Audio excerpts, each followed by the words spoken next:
The massive alien warship appeared out of nowhere, its hull crackling with residual energy as it limped through space toward Earth's orbital repair station, Beacon 1. The ship's normal sleek silver surface was marred by scorch marks, and one of its engine pods sputtered weakly, sending out irregular pulses of blue light. Tom Miller stood at the main observation window of Beacon 1, his coffee cup frozen halfway to his mouth. In his 15 years as station chief, he had never seen a Galactic Federation warship up close. The vessel was easily 3 times the size of his repair station. "Sir," called out Mike from the communications console, "they're requesting emergency docking clearance. Their quantum drive is critically damaged." Tom straightened his blue maintenance uniform. "Grant them clearance for Bay 3. It's the only one big enough." He clicked on his communication badge. "All hands, this is not a drill. We have a Federation warship incoming. Look sharp, people." The massive ship crawled into the docking bay with all the grace of a wounded animal. Magnetic clamps engaged with loud thuds that echoed through the station's framework. As the bay repressurized, Tom could see more details of the damage. Whatever had happened to this ship, it was serious. A boarding tube extended from the station to meet the ship's main airlock. Tom and his team waited as the seals engaged. The airlock cycled, and 3 tall figures stepped through. The aliens stood nearly 8 feet tall, their metallic scales reflecting the bay's bright lights. The one in front wore an elaborate uniform, covered in symbols that Tom assumed marked high rank. Its face was lizard-like, with 4 bright yellow eyes that blinked independently. "I am Commander Rax of the Federation warship Eternal Light," the alien said, its translator converting the series of clicks and hisses into English. "We require immediate assistance." Tom stepped forward, extending his hand before remembering that might not be appropriate. He dropped it casually to his side. "Station Chief Tom Miller, welcome to Beacon 1. What seems to be the problem?" The commander's upper eyes narrowed while the lower ones widened, an expression Tom couldn't read. "Our quantum drive suffered a catastrophic failure during our last jump. We've visited 3 repair stations in this sector. None could help." "3 stations?" Tom asked, surprised. "What did they say was wrong?"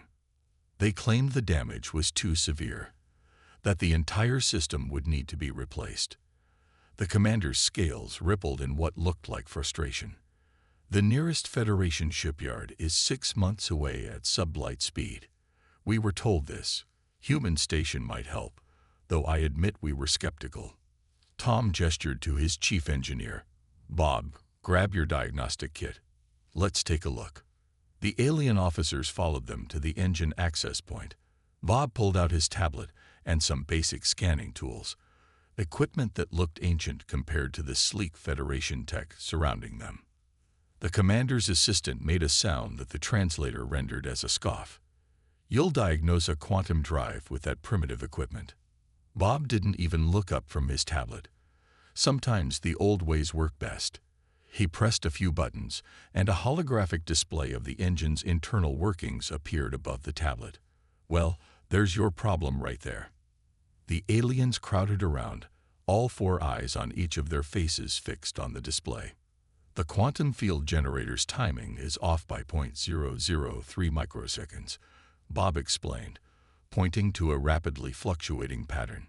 "It's causing a cascade failure through the whole system, but it's not permanent damage, more like a software problem than hardware." Commander Rax's scales shifted to a lighter shade. The other station said the entire system was beyond repair. "They'd probably relied too much on their automated diagnostics," Tom said. "Sometimes you need a human touch to spot these things." "Bob, how long to fix it?" Bob scratched his chin. 6 hours, maybe 8. We'll need to recalibrate the whole system manually, but it's doable." The commander's 4 eyes blinked in succession. "You can repair it. Here. With your equipment." Tom smiled. "Commander, you'll find that we humans have a knack for fixing things, even if we have to get a bit creative about it." The alien leader looked at his officers, then back at Tom. "Very well. "Station Chief Miller, we place our ship in your hands. Please, proceed." As Bob gathered his team and their tools, Tom could still see the doubt in the alien's eyes. But he wasn't worried. After all, this was what humans did best, solving problems that others thought impossible. Little did he know, this was just the beginning of Beacon One's reputation among the stars. Bob wiped the sweat from his forehead as he crawled through the maintenance tunnel of the alien warship. The quantum drive hummed above him, its massive casing glowing with a faint blue light. He had been working for 3 hours straight, and what he'd found was both fascinating and troubling. "Chief Miller," he called through his communicator, "you might want to come see this." Tom arrived a few minutes later, ducking his head under the low ceiling. "What did you find?" Bob pointed his flashlight at a series of crystalline structures. "It's not just the timing that's off. Look at these power crystals. They're showing signs of stress fractures. The automated systems aren't catching it because they're too focused on the bigger components. Like missing the trees for the forest," Tom muttered, studying the hairline cracks. Commander Rax's voice came from behind them, making both humans jump. Despite his large size, the alien moved surprisingly quietly. "What have you discovered?" Bob shined his light on the crystals again. "Your quantum drive problem is just a symptom. The real issue is these power crystals. They're degrading. If we don't fix this, you'll just have the same problem again in a few weeks." The commander's scales darkened. What they had learned was their equivalent of a frown. Those crystals are Federation technology. They cannot be replicated without a Federation facility. Tom and Bob shared a look. "Maybe they don't need to be," Bob said, pulling out an old leather toolkit from his belt. "Back on Earth, we used to repair similar crystalline structures in old fusion reactors. Different tech, same principle." He opened his kit, revealing a set of simple tools that looked ancient compared to the sleek Federation equipment around them. The commander's assistant, who had joined them, made that scoffing sound again. "You intend to repair quantum-grade crystals with manual tools. Sometimes the old ways are the best ways," Bob replied, selecting a small device that looked like a cross between a soldering iron and a tuning fork. "This is a crystal resonance tool. We developed it for repairing mineral-based computer components before we switched to quantum systems." Tom watched as Bob carefully applied the tool to the first crystal. The device emitted a soft humming noise, and the crystal's glow steadied, the fractures slowly sealing themselves. "It's not about having the most advanced technology," Bob explained as he worked. "It's about understanding the basic principles. These crystals work by maintaining a specific atomic resonance. If you can match and stabilize that resonance, they can actually repair themselves." The aliens watched in silence as Bob moved from crystal to crystal. Their 4 eyes widened each time a damaged crystal restored itself under his careful work. "This is unprecedented," Commander Rax finally said. "Our repair protocols have no provisions for crystal repair. The standard procedure is complete replacement." Tom smiled. "That's the difference between humans and automated systems, Commander. We don't just follow protocols. We solve problems."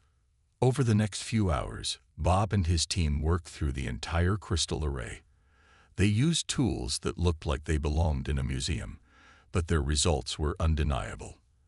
The quantum drive's power flow stabilized, and its efficiency actually increased by 12%. "How did you learn to do this?" the commander's assistant asked, their previous skepticism replaced by genuine curiosity. "Necessity," Bob answered, packing up his tools. "Earth was isolated for a long time before we joined the galactic community. We had to learn to repair and maintain everything we had.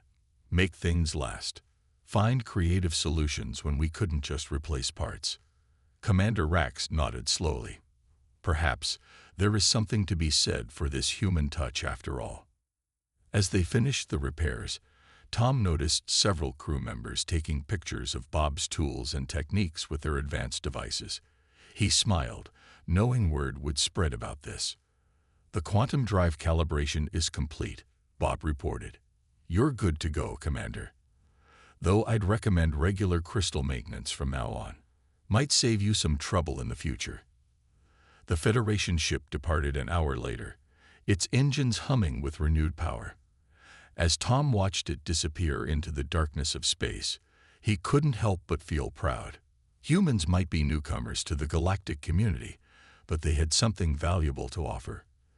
The ability to think outside the box and find solutions where none seemed to exist. Little did he know, this successful repair was about to attract a lot more attention to Beacon 1. 3 days after the Federation warship left, Tom was enjoying his morning coffee when the station's alert system chimed. He nearly spilled his drink when he saw 3 ships dropping out of faster-than-light travel near Beacon 1.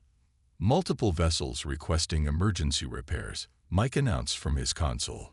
1 merchant ship, 1 mining vessel, and, is that a royal yacht? Tom rushed to the window. The 3 ships couldn't have been more different. The merchant ship was bulky and practical, the mining vessel was scared from asteroid impacts, and the royal yacht gleamed like a jewel in the starlight. How did they all find us? Tom wondered aloud. The answer came from the royal yacht's captain, a tall alien with silvery fur who introduced himself as Captain Bright. "Word travels fast in space, Station Chief Miller. The Federation warship's crew shared videos of your crystal repair technique. Most impressive." "Those repairs were supposed to be confidential," Tom said, surprised. Captain Bright's whiskers twitched in what might have been a smile. "When someone solves an impossible problem, people talk. Now, about our own little problem." The yacht's main computer had completely frozen. Its advanced AI was stuck in a loop, something that should have been impossible with its quantum processors. The merchant ship had engine problems similar to the Federation vessel, while the mining ship's drill control systems were failing in ways their mechanics had never seen. Tom gathered his team in the main conference room. "Looks like we're going to be busy. Bob, take the merchant ship. Bill, you handle the mining vessel. I'll help with the royal yacht."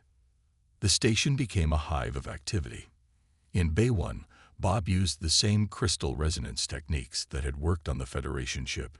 In Bay 2, Bill discovered that the mining vessel's problem was simply old-fashioned mechanical wear, something alien automated systems weren't programmed to recognize. The royal yacht proved most interesting. Tom studied the frozen computer systems, reminded of something from Earth's past. "This looks like an old-style buffer overflow," he explained to Captain Bright.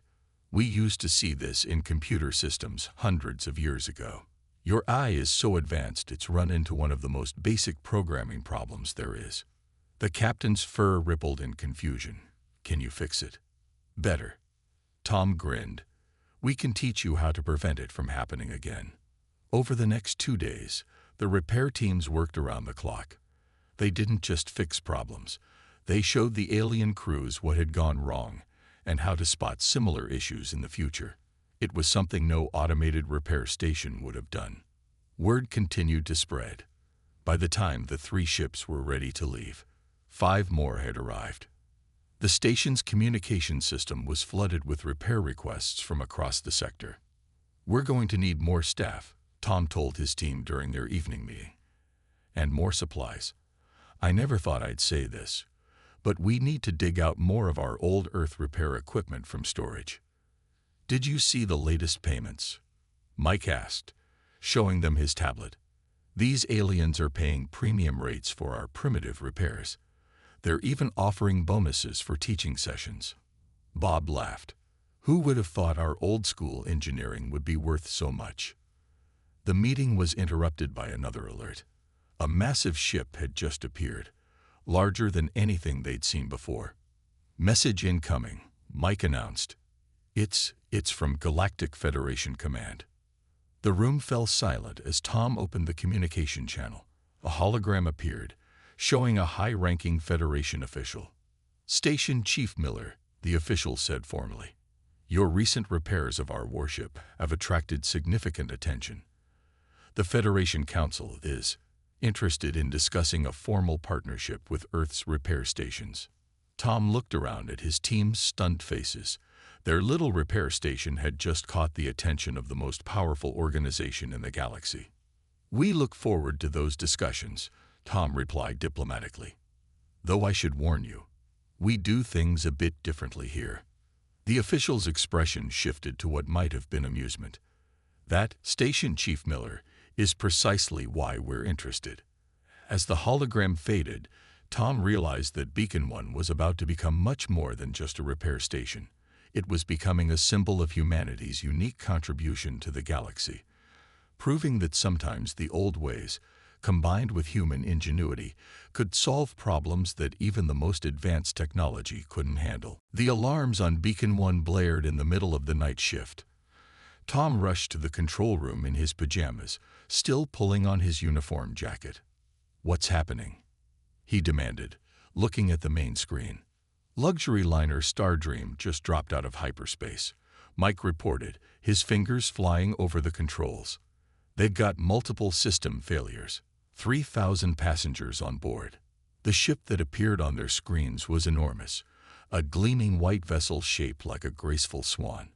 But something was clearly wrong. Its engines were flickering, and sections of the hull were going dark. "This is Captain Swift of the Star Dream," a desperate voice called over the comm. "We have cascading system failures. Life support is failing. Please help." Tom grabbed the comm. "This is Station Chief Miller of Beacon 1. Guide your ship into Bay 4. Emergency protocols are in effect." The massive liner limped toward the station. As it got closer, they could see the situation was worse than they thought. The ship's automated systems were shutting down one by one, like a wave of darkness spreading across its hull. "All hands to emergency stations," Tom ordered through the station-wide comm. "This is not a drill. I repeat, this is not a drill." Bob arrived first, already studying the ship's schematics on his tablet. "This is bad, Chief. Their main computer core is failing. It's taking everything down with it. Engines, life support, gravity systems, everything." "How long do we have?" 2 hours, maybe less, before life support fails completely. The backup systems are trying to compensate, but they're overloading. The docking procedures seem to take forever. When the airlocks finally connected, panicked passengers crowded the windows. They represented dozens of alien species, some tall and furry, others short and scaled, some floating in environmental suits. Captain Swift met them at the airlock. She was a tall, elegant alien with crystalline skin that normally glowed with inner light, but now looked dim with stress. "Our automated repair systems can't handle this," she said quickly. "The failures are spreading faster than they can respond." Tom turned to his team. "Bob, take engine control. Bill, life support. Jack, you're on computer systems. We need to work fast, but we need to work smart. These people are counting on us." The human repair team spread through the massive ship. What they found was a nightmare of technology gone wrong. The ship's advanced AI had tried to compensate for a minor power fluctuation by rerouting systems, but had somehow created a feedback loop that was now shutting down everything. "It's like a computer virus from the old days," Jack reported over the comm. "The AI is so advanced it can't handle a simple power problem. It's overthinking it." "Can we shut down the AI?" Captain Swift asked. "That would kill all systems immediately," Bob replied. "We need to keep it running but override its control." Tom made a quick decision. "Jack, remember that old Earth laptop you keep for emergencies? Get it. Bob, Bill, grab your manual toolkits. We're going to do this the old-fashioned way." The repair teams worked frantically. They used Jack's ancient laptop to bypass the ship's AI, taking direct control of critical systems.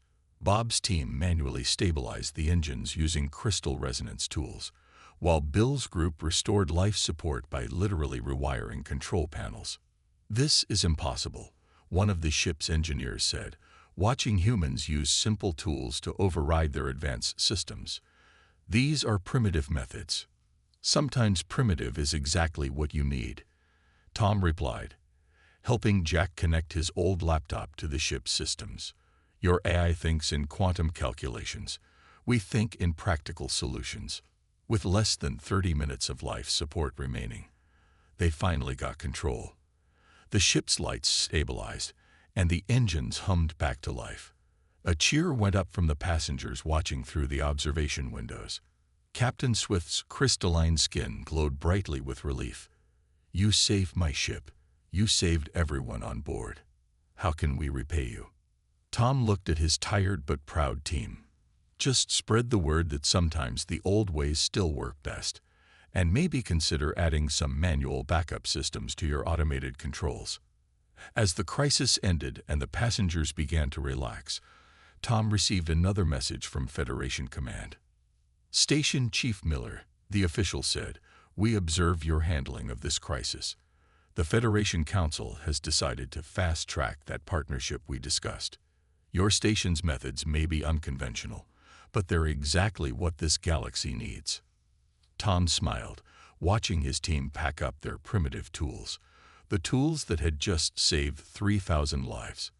Sometimes, he thought, being primitive wasn't such a bad thing after all. Tom stood in Beacon One's main storage room, surrounded by his team. They were facing their biggest challenge yet. The station was running out of repair supplies. "The good news is we're the most popular repair station in 3 sectors," he said, looking at the nearly empty shelves. "The bad news is we're almost out of everything." Bob held up their last crystal resonance tool. "This is our final one. And we got 6 ships waiting for crystal repairs. Federation supply ships won't arrive for 2 weeks," Mike added, checking his tablet. "And we've got that diplomatic vessel coming tomorrow. They won't want to wait."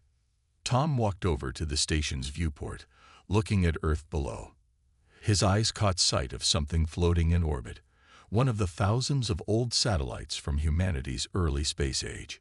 "Maybe we don't need to wait for supplies," he said slowly. "Look down there. We've got a whole orbital junkyard of old Earth technology." The team gathered at the window. Decades of old satellites, retired space stations, and obsolete equipment drifted in Earth's orbit. Most species would see it as space junk. Tom saw something else: opportunity. "Bill, get the salvage pod ready," Tom ordered. "Bob, remember how we used to rebuild old satellite components back in engineering school? Time to put those skills to use." Within an hour, they had collected several old communication satellites.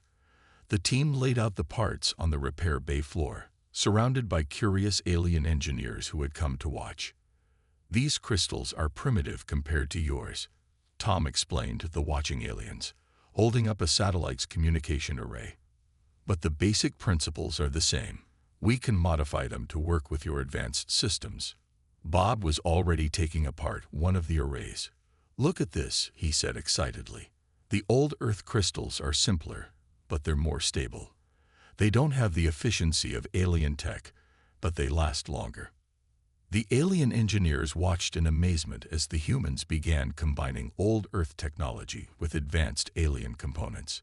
They used simple tools and basic engineering principles to create something entirely new. "It's not about having the most advanced parts," Tom explained as they worked. "It's about understanding how things work at their most basic level. Sometimes simpler is better." The first test exceeded everyone's expectations. The hybrid crystal array they created wasn't as powerful as pure alien technology, but it was more reliable and easier to repair. "This is remarkable," said one of the alien engineers, studying the modified components. "You've taken obsolete technology and made it compatible with our most advanced systems. How did you think of this?" "Humans have always been good at making do with what we have," Tom replied. "When you can't just replace something, you learn to repair it, modify it, make it work in new ways." Word of their innovation spread quickly. Soon, other repair stations were requesting information about Earth's primitive technology. The Federation sent scientists to study their methods. "Your solution is elegant," a Federation scientist admitted, watching them install a hybrid crystal array in a diplomatic vessel. "By combining simple Earth crystals with our quantum technology, You've created something more stable than either one alone. By the end of the week, they had retrofitted 12 ships with their hybrid technology. Each captain reported better performance and fewer system problems.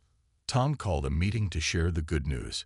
The Federation is officially recognizing our hybrid technology as a breakthrough in ship repair. They're sending engineers to learn our methods, and they want us to train other stations. Not bad for a bunch of primitives, Bob joked, causing everyone to laugh. As they looked out at the ships waiting for repairs, Tom felt a sense of pride. Humanity had found its place in the galaxy not by matching alien technology, but by showing how old, simple methods could still solve new problems. "You know what this means?" he asked his team. "We're going to need a bigger station." Looking at the growing line of ships waiting for their primitive repairs, no one could argue with that. Beacon 1 had become more than a repair station. It was now a symbol of how humanity's past could help build the galaxy's future. The mysterious ship appeared without warning. It was unlike anything the crew of Beacon 1 had ever seen. Sleek, black, and impossibly smooth, as if carved from a single piece of metal. It drifted silently toward the station, all its lights dark. "No response to communications," Mike reported from his console. "But I'm picking up a distress beacon. It's an Alpha-level research vessel. Top-secret Federation technology." Tom straightened in his chair. Alpha-level vessels were legendary. Ships built to test the most advanced technology in the galaxy. Most people believed they were just rumors. "Life signs?" Tom asked. 4 crew members, all in stasis. "The ship's AI has locked down all systems. It won't even let its own crew wake up." The ship docked itself automatically. When the airlock opened, they found the corridors empty, lit only by emergency lights. The ship's computer core hummed with an odd, irregular pattern. "This is the most advanced AI system ever created," said Dr. Ray, the Federation scientist who had arrived with an emergency response team. "It's meant to be impossible to hack or malfunction. Yet here we are." Tom walked around the central computer core, listening to its strange rhythm. Something about it seemed familiar. "Jack," he called over the comm, "bring your old laptop. And get me those files about the computer virus outbreak of 2025. The Federation scientists looked confused. "What could a primitive computer virus have to do with this?" one asked. "Everything," Tom replied. "This AI isn't broken, it's infected. The rhythm of its processing. It's like an old virus we dealt with hundreds of years ago. The AI is so advanced, it's vulnerable to the simplest attacks." Jack arrived with his ancient laptop. As he connected it to the ship's systems, the Federation scientists watched with a mixture of horror and fascination. "This is impossible," Dr. Ray protested. "You can't interface with an alpha-level AI using that." "Watch us," Tom said with a smile. He and Jack began typing, using commands that hadn't been seen in centuries. On their primitive screen, patterns began to emerge. "Look at this," Jack pointed. "The AI's quantum processors are stuck in a simple loop. It's like giving a supercomputer an endless division problem. It's so busy trying to solve it perfectly that it can't do anything else." Tom nodded. "And because it's so advanced, it can't recognize the problem for what it is. Sometimes you need an old computer to understand old problems." They worked through the night, using their ancient laptop to guide the AI out of its loop. The Federation scientists watched in amazement as these primitives used century-old debugging techniques to solve a problem their most advanced diagnostics couldn't even detect. Finally, the ship's lights came back on. The AI's hum returned to normal, and the crew began waking from stasis. The ship's captain, still groggy from stasis, was shocked to learn what had happened. "You fixed our eye with that?" she asked, staring at Jack's laptop. "Sometimes the old ways work best," Tom explained. "Your eye was so advanced it couldn't see the forest for the trees. Our old computer could see the simple problem behind all the complexity." Dr. Ray studied the diagnostic readings. "This is revolutionary. The most advanced ship in the galaxy, saved by the most primitive technology. We need to completely rethink our approach to AI security. The Federation response was immediate. Within hours, ships from across the galaxy were sending requests to have their AI systems checked for similar vulnerabilities. Beacon 1 had stumbled upon a critical weakness in advanced technology, one that only primitive human methods could fix. The Federation Council is calling it a breakthrough in AI security, Mike announced, reading the latest message. They want us to establish a training program, teach their engineers how to think like humans. Tom looked at his team, tired but proud. Their reputation had been built on fixing broken ships, but now they were doing something even more important. They were teaching the galaxy that progress wasn't just about having the most advanced technology. Sometimes it was about remembering the basics. Well, he said, looks like we're going to be teaching computer security 101 to the most advanced civilization in the galaxy. Jack patted his old laptop affectionately. Not bad for a bunch of primitives with outdated tech. The mysterious ship departed the next day, its AI now protected against the simplest, and therefore most overlooked, forms of malfunction. But its visit had changed everything. Beacon 1 wasn't just a repair station anymore. It was becoming a center for a whole new way of thinking about technology. 1 year after the first Federation warship limped into Beacon 1, Tom stood at his favorite observation window, sipping his morning coffee. The view had changed dramatically. 3 new repair bays had been added to the station, and a steady stream of ships waited in orbit for their turn to dock. "Morning, Chief," Mike called from his expanded communication station. "Want to hear today's numbers?" Tom smiled. "Go ahead." "We've got 27 ships in the crew. 4 Federation vessels, 6 merchant ships, 3 diplomatic cruisers, and is that another Alpha-level research vessel? They're becoming regular customers," Tom nodded. "Ever since we solved that AI problem. They've been coming in for preventive maintenance." The station had grown. What was once a small Earth repair facility had become the most famous repair station in the galaxy. But it wasn't just about fixing ships anymore. Bob entered the control room, followed by a group of alien engineers. They were taking notes as he explained the basics of crystal resonance repair. "Remember," Bob was saying, "advanced technology is great, but you need to understand the basic principles. That's what humans can teach you." Tom watched as more training sessions took place throughout the station. In one bay, Jack was teaching Federation programmers about old computer viruses and how to spot similar patterns in quantum systems. In another, Bill showed alien mechanics how to repair complex engines using simple tools. "Message from Earth Central Command," Mike announced. "They're opening 5 new repair stations. They want to know if we can spare some staff to train the new teams." "We've come a long way from being the primitive species," Tom mused. A soft chime indicated an incoming transmission. The main screen lit up with the face of Commander Rax, the Federation officer whose damaged warship had started it all. "Station Chief Miller." The commander's scales shimmered with what they now knew was happiness. "I thought you'd like to know.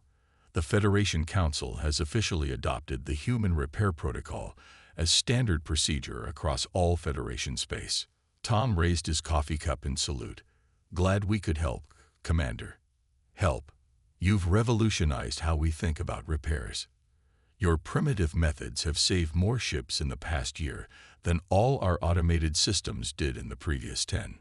After the transmission ended, Tom took a walk through the station. In every bay, humans and aliens worked side by side. Advanced technology merged seamlessly with simple tools. Old Earth laptops sat next to quantum computers.